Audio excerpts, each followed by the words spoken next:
boa noite, bem-vindo mais uma vez ao Now. Vamos começar por esta ordem do dia, tem a ver com aquilo que acabámos de ouvir, mais uma renúncia, mais uma vez, à defesa de José Sócrates, ex-primeiro-ministro, que está a ser julgado no âmbito da Operação Marquês. Já são pelo menos 5 advogados, com tudo o que isso implica e as paragens no julgamento. A juíza determinou a ordem dos advogados para nomear um defensor oficioso. O Dr. João Massano também já falou várias vezes deste caso e daquilo que defende, dessas ideias. José Sócrates não gostou daquilo que a juíza determinou e nem das suas palavras. Escreveu um artigo de opinião no Jornal Económico. O que é que tem a dizer às críticas que lhe são feitas, nomeadamente faz acusações como poder vir a violar o artigo 6º da Convenção Europeia dos Direitos do Homem? Não vou naturalmente responder ao artigo do engenheiro Sócrates. A única coisa que eu tenho a salientar, e acho que as pessoas têm que perceber a diferença do despacho da magistrada, antes de falarmos do resto, que é, ao contrário do que se passou até aqui, os advogados que foram nomeados oficiosamente, agora há um pedido expresso à ordem para que seja indicado um advogado para aquele processo. Até aqui foi o quê?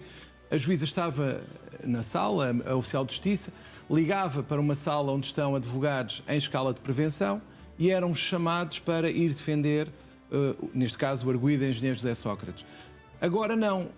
Parece-me, é a interpretação que eu faço, é que a magistrada neste momento quer aquela solução que eu tenho vindo a defender, que é ter um advogado que esteja ali para qualquer eventualidade, sempre que haja renúncias ou outra situação. Não só para este caso, mas em todos os processos que sejam complexos como este. Eu acho muito importante também dizer isso, que é, isto não é uma solução que a Ordem dos Advogados defende só para o processo Marquês. Isto é uma solução... Mas é isso que dá a entender o artigo de opinião de José Sócrates. Foi esse o entendimento. E era uma das coisas que eu queria esclarecer. Como eu já disse desde o início, é uma solução para todos os megaprocessos e que achamos que deve ser para todos eles. Não é para o Marquês. Nós temos uma zona de processos, que são os megaprocessos, os processos de especial complexidade, que têm que ter uma tramitação diferente e que têm que ter uma forma diferente de abordagem, como aliás se vê agora. Não podemos continuar a tratar estes processos como se fossem os outros processos, porque eles têm especificidades. E o que eu defendo é, nós temos que ter um corpo à espera para agir. E depois há outra coisa que estas... Deixa-me só fazer esta pergunta. O Tribunal já notificou a ordem dos advogados nesse sentido? Já, sim. Agora estamos a ver a melhor solução. Mas há uma coisa que eu queria deixar bem claro, que é o seguinte. A ordem estará sempre contra todas as manobras que não sejam justificáveis, seja de advogados, seja de juízes, seja de procuradores, porque nós não queremos nada disto. A Justiça, como disse a Sra. Ministra da Justiça, também quer o mesmo que nós. Nós queremos que as coisas cheguem ao fim e que cheguem ao fim correndo o processo previsto na lei. Eu não tenho que me pronunciar sobre nada, nem a Ordem tem que o fazer relativamente à aplicação da lei, à interpretação da lei. O que nós queremos, e tenho a certeza que mais de 90%, eu diria 99,9% dos advogados, não se revê em algumas coisas que vão acontecendo. Os advogados são pessoas de bem, pessoas que defendem a ética e que defendem a ética... Agora que fala em defender, José Sócrates, nesse artigo de opinião, acusa-o de estar a defender o Ministério Público e de não defender os seus colegas advogados ao dizer que não é preciso aquele tempo que José Sócrates pede para que os advogados tenham acesso ao processo. Ainda bem que me dá essa oportunidade. Eu não disse isso. O que eu disse foi precisamente o contrário. Primeiro, já tinha falado sobre as 48 horas como não sendo suficiente para ninguém estar dentro deste processo. E já disse também que 10 dias me parece um prazo curto para consultar e estar dentro do processo. Sim, porque nós estamos a falar de um processo com 300 mil páginas e 400 horas de escutas telefónicas. Claro que sim. 10 dias também não será um prazo razoável. O que é que seria um prazo razoável? Depende da pessoa, já pensei sobre isso, mas não queria dizer para não vincular a ordem em nenhuma interpretação. Acho que 10 dias não é suficiente, se quer que lhe diga. E então, e o prazo que José Sócrates pede, que são 4 meses? Assim, é que se nós formos de 4 em 4 meses, sempre que há uma substituição, o processo não vai acabar. E acho que isso não é manifestamente possível, nem fará sentido. O que eu acho é que tem que haver aqui muito bom senso, e já agora há uma coisa que é muito importante que as pessoas percebam. Nós temos sido acusados de ser corporativos há muitos anos a esta parte, os advogados protegem-se, não é nada disso. Aliás, uma das coisas que eu vou dizer até aqui quase em primeira mão, que é a Ordem dos Advogados também quer saber se há alguma infração disciplinar aqui. se algum colega fez algo que não deveria ter feito e que deve ser sancionado. Algo como, por exemplo? Repare, se eu chegar à conclusão, se o Conselho de Deontologia chegar à conclusão que há alguma infração disciplinar, é claro que a Ordem tem que agir. Mas agora, eu não tipo tenho a de certeza. infração disciplinar, para as pessoas perceberem do que é que estamos a Se falar. algum dos advogados tem estado neste carrossel de renúncias, se vier a verificar que existe alguma situação digna de relevo disciplinar, é claro que a Ordem tem que agir, porque a Ordem tem que defender uma imagem. E é uma imagem de uma classe que nunca se reverá em comportamentos que violem o Estatuto. E eu estou aqui, enquanto bastonário, assim como os Conselhos de Deontologia, para proteger uma imagem de uma classe que não se revê em alguns comportamentos. Porque o que eu quero, essencialmente, é preservar a imagem da advocacia. Está a referir-se a advogados que renunciam sem motivo aparente. É esse Eu tipo estou-me a referir a uma coisa que na nossa sociedade é muito comum agora, que é toda a gente comenta tudo. Toda a gente acha que há infrações disciplinares em todos os lados, muitas vezes, e fazem comentários sobre as atitudes dos advogados. Eu não sei, nem sou eu que tenho que tomar essa decisão. Agora, o que eu peço, e vou pedir, e já pedi aos Conselhos de Deontologia, é que estão envolvidos nesta situação, que averiguem as situações para ver se há alguma coisa que seja suscetível de relevância disciplinar. Ou seja, se há alguém que possa ter pisado a linha e que tenha ido para além daquilo que é admitido estatutariamente. Eu sou o primeiro a pedir isso. Eu quero saber se há ou não essa infração disciplinar.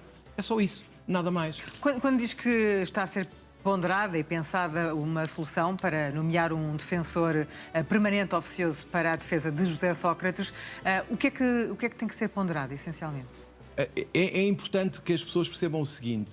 Eu não estou a fazer nenhuma coisa ilegal, ao contrário do que possa alguém pensar, que eu de repente agora lembro-me e vou, enquanto bastonário, assim como o Conselho Regional de Lisboa, que vamos nomear uma pessoa porque nos apetece. Não, a Ordem dos Advogados, as pessoas às vezes esquecem-se disto, é uma associação pública, que aliás até faz 100 anos, é a mais antiga de todas, tem um estatuto que impõe que um tribunal pede um advogado, nós temos que encontrar esse advogado e fornecer esse apoio jurídico ao tribunal. Considera que essa é uma forma de sair deste impasse em que este processo que temos que fazer algo. Eu espero que seja. Espero que seja, porque não está a beneficiar ninguém tudo o que se passa. E não é qualquer juízo de censura a ninguém. Agora, que tudo o que se passa não é compreensível pelas pessoas, não é. E todas as pessoas que estão neste circuito da justiça, neste processo, têm que ter a coragem de dizer basta, isto não pode continuar e temos que fazer alguma coisa. Porque quer juízes, quer procuradores, quer advogados, cometeram erros ao longo deste processo, quer no inquérito, quer na instrução, todos têm que olhar para dentro. Mas agora temos o problema, agora temos que arranjar uma solução. Vamos avançar, porque tem sido notícia nos últimos dias a escolha de Luís Montenegro para o cargo de Ministro da Administração Interna e tem-se levantado a questão de um eventual conflito de interesses por ser alguém que transita diretamente do cargo de Diretor Nacional da Polícia Judiciária para um cargo como este, titular da pasta da Administração Interna. Essa questão de eventual conflito de interesses é uma questão legítima para si? Eu diria que nós, mais uma vez, como falámos aqui, a questão ética é fundamental muitas das vezes.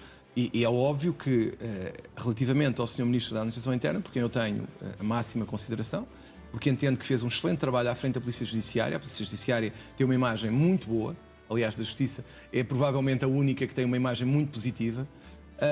Agora, eu percebo as críticas, por exemplo, do ex-primeiro-ministro Passos Coelho e de outras pessoas, porque, de facto, o que tem que se ponderar para o futuro é se passagens de órgãos de polícia criminal diretamente para o governo, como aconteceu aqui, se devem ou não ter o tal período de nojo como se defendeu em relação a empresas tuteladas pelo governo, a passagem direta de ministro, por exemplo, para uma dessas empresas. Aqui o que é que se poderá dizer? Não, será que quando ele fez esta investigação estava a pensar proteger alguém do governo onde vai estar agora? Será que depois as investigações da Polícia Judiciária têm alguma limitação porque agora tem uma pessoa que foi durante mais de 30 anos são uma operacional? São questões que se podem levantar. Eu diria que eu não coloco em causa de todo o caráter. Agora, como nós sabemos, vivemos num tempo de percepções e a percepção de poder haver alguma sombra sobre qualquer atitude enquanto Ministro da Administração Interna ou até perante alguma atuação da Polícia Judiciária, é óbvio que poderá ser, mais uma vez, uma das percepções que venha a prejudicar. Eu, sinceramente, espero que não, porque, como já disse, tenho a máxima consideração pelo Sr. Ministro e espero mesmo que a Administração Interna encontre um rumo, porque nos últimos anos temos andado todos muito perdidos com ele. Vamos avançar para... queria ouvi-lo também sobre a capa da revista Sábado, que fala do problema das burlas online, que estão a crescer a olhos vistos. O grande problema é que este tipo de burlas é cada vez mais sofisticado. É aí que reside o principal problema. Eu acho que há duas coisas que temos todos que compreender. A primeira, a criminalidade já não é o que era. Atualmente nós temos redes internacionais que organizam estes esquemas e que são cada vez mais elaborados e utilizam toda a sofisticação atual para enganar aqueles mais incautos. E o que está aqui em causa e o que me preocupa mais, enquanto cidadão, é que qualquer um de nós pode ser enganado. Porque por exemplo, quando um de nós recebe um telefonema de alguém que se intitula ser do nosso banco, o que é que nós devemos fazer? Devemos dar os dados que nos pedem? Devemos fazer o quê? Eu acho que não devemos dar dados absolutamente nenhuns sem fazer uma segunda confirmação. Aquela questão a segunda confirmação seria ir ao banco. Ou seja, não era ir ao banco, era pegar no número oficial que está no site e ligar para lá. Porque muitas das vezes estas entidades apropriam-se de números que até são do banco, ligam como se fossem do banco e enganam as pessoas. Porque cada vez há uma sofisticação maior. Nós temos situações em que há um esquema que aparece uma mensagem, um SMS, clique num link e o número que aparece é um número igual que o banco utiliza para fazer pedidos, muitas das vezes, ou para dar informação. E as pessoas acham que aquilo é do banco e seguem o link e dão os dados. E agora há o recurso à inteligência artificial, que ainda torna tudo mais... Claro, porque a inteligência artificial... E de distinguir. Exatamente, porque a inteligência artificial neste momento permite a alguém passar-se pela Marisa ou por mim quando está a falar com algum dos nossos contactos e dizer, por exemplo... E utilizar o tom de voz... Sem dúvida. O tom de voz até é a imagem. Podem gravar mensagens de vídeo como se fôssemos nós a pedir algo. Eu tenho sido vítima até de pedidos nas redes sociais, vítima no sentido de utilizar a minha imagem para pedir dinheiro a pessoas. Porque tudo é possível neste momento. E as pessoas têm que ter muito cuidado para confirmar tudo, inclusivamente se aparecer um fake qualquer que é tão parecido connosco, confirmar connosco se isso existe ou não existe. E há uma coisa que é importante e que eu verifiquei até, que tem vindo nos dados estatísticos que têm vindo a ser apresentados, é que, ao contrário do que se pensa, não são os mais velhos que estão a ser mais enganados. Os que estão a ser mais enganados são aqueles na faixa entre os 45 e os 54. Que lidam mais com a internet e com as redes sociais. Que lidam mais com a internet e que deveriam estar mais atentos e muitas vezes não estão. Nós até temos situações de CEOs de empresas que aparece alguém a fazer-se passar por um fornecedor que dá um IBAN e a pessoa vai e acredita e faz a transferência como se estivesse a pagar ao seu fornecedor. Fica essa alerta. Dr. João Massano, vamos à última ordem.